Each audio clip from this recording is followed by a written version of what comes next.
Hi friends, நீங்கள் ஒரு beginner யூடியூபராக இருந்தீங்கன்னா நம்ம சேனலில் போடுற வீடியோஸ் எல்லாமே உங்களுக்கு ரொம்ப யூஸ்ஃபுல்லாக இருக்கும். எப்படி ஒரு யூடியூப் சேனல் க்ரியேட் பண்ணி எப்படி மானிட்டைஸ் பண்ணுறது வரைக்கும் எல்லா வீடியோவும் நம்ம சேனலில் போட்டுருக்கோம். இந்த வீடியோஸ் எல்லாம் நம்ம சேனலில் நீங்கள் செக் பண்ணி பார்த்துட்டு அந்த வீடியோ உங்களுக்கு யூஸ்ஃபுல்லாக இருக்கும்னு நினச்சிங்கன்னா அந்த வீடியோக்கு ஒரு லைக் பண்ணிவிட்டு நம்ம சேனலை சப்ஸ்கிரைப் பண்ணி வச்சுக்கோங்க. இப்போ நான் இந்த யூடியூப் வீடியோஸ் எல்லாம் எடிட் பண்ணுறதுக்கு எந்த ஆப் நான் யூஸ் பண்ணுறேன், அந்த ஆப் நான் எங்கேருந்து டவுன்லோட் பண்ணுறது, அந்த ஆப்புக்குள்ளே என்னென்ன ஃபியூச்சர்ஸ் எல்லாம் இருக்குது அப்படிங்கிறத தான் ஷேர் பண்ண போகிறேன். ஓகே, வாங்க வீடியோக்குள்ளே போகலாம்.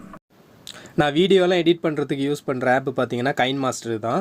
இதில் இது ஒரு எடிட்டட் வெர்ஷன் தான், ஒரிஜினல் கைன்மாஸ்டர் இல்லை. ஒரிஜினல் கைன்மாஸ்டர் உங்களுக்கு வேணும்னா நீங்கள் ப்ளே ஸ்டோரில் பே பண்ணி வாங்குற மாதிரி இருக்கும். இது எப்படி டவுன்லோட் பண்ணுறதுங்கிறத இந்த வீடியோ எண்டில் நான் சொல்கிறேன்.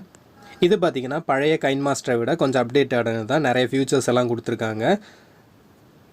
எக்ஸ்போர்ட்டிங் குவாலிட்டியும் ஆகட்டும், சவுண்ட் குவாலிட்டியும் ஆகட்டும் ரொம்ப நல்லாவே இருக்குது இந்த கைன்மாஸ்டரை பொறுத்தளவுக்கு. இதில் நீங்கள் இந்த ஹோமுங்கிற பட்டனை கிளிக் பண்ணிங்கன்னா உங்களுக்கு வீடியோஸுக்கு யூஸ் பண்ணுறதுக்கு டெம்ப்ளெட்ஸ் எல்லாம் ஃப்ரீயாகவே கொடுத்துருக்காங்க. மேலே இருக்கிற அந்த அசிஸ்டோரை கிளிக் பண்ணிங்கன்னா உங்களுக்கு தேவையான டெம்ப்ளெட்ஸை நீங்கள் டவுன்லோட் பண்ணி யூஸ் பண்ணிக்கலாம். மியூசிக்ஸ் எல்லாம் இதில் ஃப்ரீயாகவே கொடுத்துருக்காங்க. அடுத்தது அந்த மிக்ஸுங்கிறது வந்து இந்த கைன்மாஸ்டரில் ஆல்ரெடி யாராவது வீடியோ எடிட் பண்ணிவிட்டு அதோட மாடல்ஸ் எல்லாம் இதில் இருக்கும். இதில் இருக்கிற வீடியோஸ் எல்லாம் பார்த்தீங்கன்னா இந்த கைன்மாஸ்டரில் எடிட் பண்ணது தான். உங்களுக்கு ஒரு ஐடியா எதுவும் கிடைக்கலன்னா இந்த வீடியோஸ் பாருங்கள், இந்த மாதிரியெல்லாம் எடிட் பண்ணலான்னு தெரிஞ்சுக்கலாம். இல்லை நீங்கள் இந்த மேலே இருக்கிற அந்த செட்டிங் பட்டனை கிளிக் பண்ணிக்கிங்க. அட்வான்ஸ் செட்டிங் இருக்குது பார்த்தீங்களா, அதில் உள்ளே போய்க்கிங்க. போனதுக்கப்புறம் இதில் save video with up to 16 FPS அதை ஆன் பண்ணி வச்சுக்கோங்க. இந்த 60 FPS எதுக்குன்னு பார்த்தீங்கன்னா நீங்கள் வீடியோ எக்ஸ்போர்ட் பண்ணும்போது அதோட ஃப்ரேம் ரேட் அங்கே 13 தான் இருக்கும். 13னா ரொம்ப கிளாரிட்டி கம்மியாக இருக்கும். இந்த 60 FPS வச்சிங்கன்னா கொஞ்சம் அதிகமாக இருக்கும். அங்கே எக்ஸ்போர்ட் பண்ணும்போது அப்போ தான் 60 FPS அங்கே ஷோ ஆகும். ரெண்டாவது அடுத்ததாக அலோ அன்லிமிட்டெட் வீடியோ லேயர், அதையும் ஆன் பண்ணி வச்சுக்கோங்க. இந்த அலோ அன்லிமிட்டெட் வீடியோ லேயர் எதுக்காகன்னு பார்த்தீங்கன்னா நீங்கள் வீடியோ எடிட் பண்ணிக்கிட்டு இருக்கும்போது நிறைய சின்ன கட்டாக வீடியோவை எடிட் பண்ணிக்கிட்டு இருப்பீங்களா, அதை அங்கே க்ராப் பண்ணி எதாவது மிஸ்டேக் பண்ணிங்கன்னா அப்போ அதோட லேயர் பார்த்திங்கன்னா நிறைய வந்துடும். மினிமமாக அதில் கொஞ்சம் லேயர்ஸ் தான் ஆட் பண்ண முடியும். அதுக்கப்புறம் அந்த லேயர்ஸ் ஆட் ஆகாது. இது நீங்கள் அலோவ் பண்ணி வச்சிங்கன்னா உங்களுக்கு அன்லிமிட்டெட் லேயர்ஸை நீங்கள் ஆட் பண்ணி எடிட் பண்ணிக்கலாம். அடுத்ததான் அந்த கிரியேட்டுங்கிற பட்டனை கிளிக் பண்ணிவிட்டு இந்த நியூ ப்ராஜெக்ட் அப்படிங்கிறத கிளிக் பண்ணிக்கோங்க. இதில் தான் நம்ம வீடியோ எடிட் பண்ணுறதுக்கான ஸ்க்ரீன், எந்த ஸ்க்ரீன் உங்களுக்கு வேணுமோ அதை நீங்கள் செலக்ட் பண்ணிக்கலாம். அதோட ரேஷியோ பொறுத்து அதுக்கு கீழே அட்வான்ஸுங்கிறத கிளிக் பண்ணால் அதுக்கு அந்த ஸ்க்ரீனுக்கு தேவையான ரேஷியோவை நம்ம செட் பண்ணிக்கலாம். இப்போ நீங்கள் யூடியூப் வீடியோ போடுறதா இருந்தால் இந்த 60:9 யூஸ் பண்ணிக்கிங்க. ஷார்ட்ஸ் போடுறதா இருந்தால் அந்த 9:16 யூஸ் பண்ணிக்கிங்க. இது எல்லாத்துக்குமே தெரியாதவங்க தெரிஞ்சுக்குங்க. அதுக்கப்புறம் அந்த கிரியேட்டுங்கிற பட்டனை கிளிக் பண்ணிக்கோங்க. அப்புறம் உங்கள் வீடியோ ஏதோ அந்த வீடியோ நீங்கள் செலக்ட் பண்ணிக்கலாம்.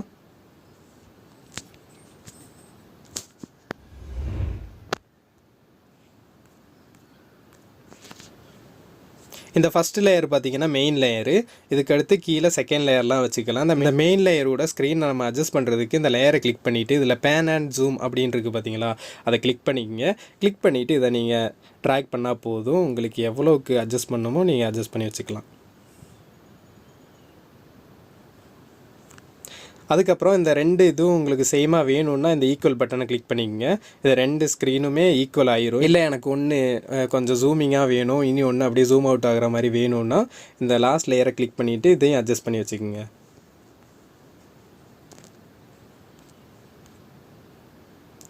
இப்போ அப்படியே ஜூமிங்லேருந்து ஜூம் அவுட் ஆகிட்டுருக்கும். இல்லை எனக்கு அப்படியெல்லாம் வேணாம், ரெண்டும் சேமாக தான் வேணும்னா இந்த லேயரை கிளிக் பண்ணிவிட்டு சேம் அந்த பேன் ஜூமில் போயிட்டு இந்த ஃபஸ்ட்டு லேயரை கிளிக் பண்ணிவிட்டு ஈக்குவல் பட்டனை கிளிக் பண்ணால் இது ரெண்டும் சேம் ஆயிரும்.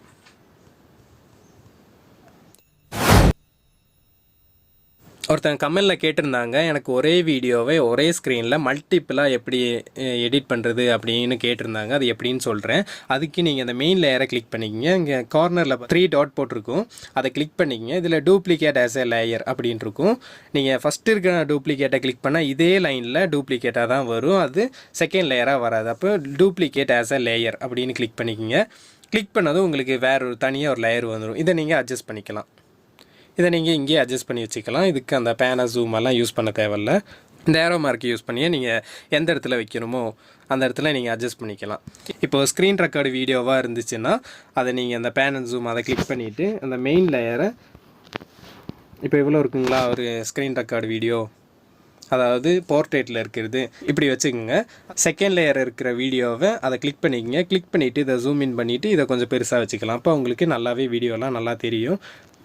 அப்போ உங்களுக்கு பார்க்க கொஞ்சம் நீட்டாகவும் இருக்கும். இந்த சைடில் இருக்கிறது ஃபுல்லாகவும் தெரியும். இந்த சைடில் உங்கள் மெயினான எதை நீங்கள் சொல்ல வரீங்களோ அதை நீங்கள் மெயினாக இங்கே ஷோ பண்ணிக்கலாம். இதுக்கான ஃபுல் வீடியோ உங்களுக்கு வேணும்னா கமெண்ட் செக்ஷனில் கமெண்ட் பண்ணுங்கள். இதுக்கான ஃபுல் வீடியோவே மேக் பண்ணி போடுறேன். இப்போ இதிலேயே சொன்னால் அந்த வீடியோ ரொம்ப லெங்க் ஆயிரும். ஓகே, இப்போது இந்த ஆப் எப்படி டவுன்லோட் பண்ணுறதுன்னு பார்த்தீங்கன்னா டிஸ்கிரிப்ஷனில் லிங்க் தரேன். அந்த லிங்க்கை கிளிக் பண்ணி நீங்கள் டவுன்லோட் பண்ணிக்கலாம். அடுத்ததாக இதை எப்படி சேவ் பண்ணும் பார்த்தீங்கன்னா இந்த மேலே ஒரு ஏரோ மார்க் இருக்குங்களா, அதை கிளிக் பண்ணிக்கங்க. ஃப்ரேம் ரேட்டு பார்த்தீங்கன்னா 60 வச்சுக்கோங்க, அப்போ தான் கொஞ்சம் கிளாரிட்டியாக இருக்கும். இதில் அதிகபட்ச ரெசல்யூஷன் பார்த்தீங்கன்னா 1440p வர இருக்குது. மினிமமாக நீங்கள் 1080p வச்சாலே போதும், அதே நல்ல குவாலிட்டியாக தான் இருக்கும். அவ்வளோக்கு யாரும் பார்க்கவும் மாட்டாங்க.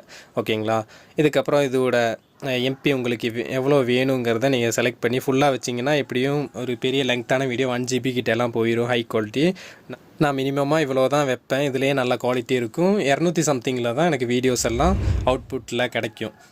நான் முதல்ல சொன்னேன் பார்த்தீங்களா, அந்த செட்டிங்ஸ் ஓப்பன் பண்ணிவிட்டு அந்த 60 ஃப்ரேம் ரேட்டு 60 கிளிக் பண்ணுறதுக்கு அது நீங்கள் கிளிக் பண்ணாட்டினா இங்கே உங்களுக்கு 60 ஃப்ரேம் ரேட் வராது, 30 தான் இருக்கும். அதனால் நீங்கள் அதை ஃபஸ்ட்டு 60 கிளிக் பண்ணிங்க, அப்போ தான் உங்களுக்கு 60 ஃப்ரேம் ரேட்டில் எக்ஸ்போர்ட் பண்ண முடியும். அதுக்கப்புறம் சேவ் வீடியோ கொடுத்தீங்கன்னா உங்களுக்கு சேவ் ஆயிரும்.